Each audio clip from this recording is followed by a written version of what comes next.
আয়ুষ কিরকম দেখাচ্ছে কেন? কিছু একটা হয়েছে মনে হচ্ছে। ওহো, এটা তো মিস করা যাবে না। মা এসো এসো এসো। ও আমি বোধহয় অসময়ে চলে এলাম, ক্ষমা করবেন কর্তামা। এমা এভাবে কেন বলছো শঙ্কর? বলো না কি হয়েছে।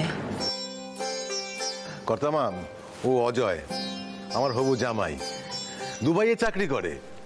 কুসুমের সঙ্গে বিয়ের সব কথাবার্তা পাকা হয়ে গেছে।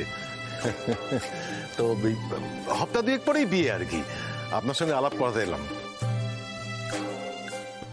ড্রাইভারের মেয়েটা দিল্লি গেল না, একেবারে সোজা দুবাই যাবে?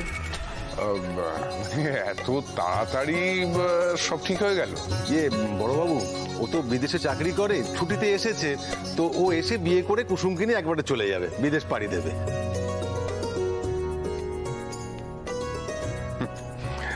তাহলে কুসুম, বিয়ের পর তুমি বিদেশে চলে যাবে?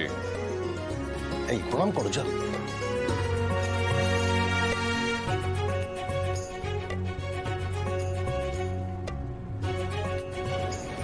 থাক থাক থাক, আমাকে প্রণাম করতে হবে না। এমনি আমার আশীর্বাদ তোমাদের সঙ্গে আছে। ভাবলাম দেবী মায়ের পা ছুঁয়ে আশীর্বাদ নিতে পারবো, এবারও পারলাম না।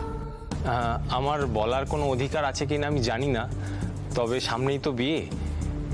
তাই আপনারা যদি কুসুমকে 7 দিন পর কাজ ছাড়া ছাড়পত্রটা যদি দিয়ে দেন, তাহলে 7 দিন আগে ও বিয়ের জন্য প্রস্তুতিটা নিতে পারত। বেশ, তাই হবে।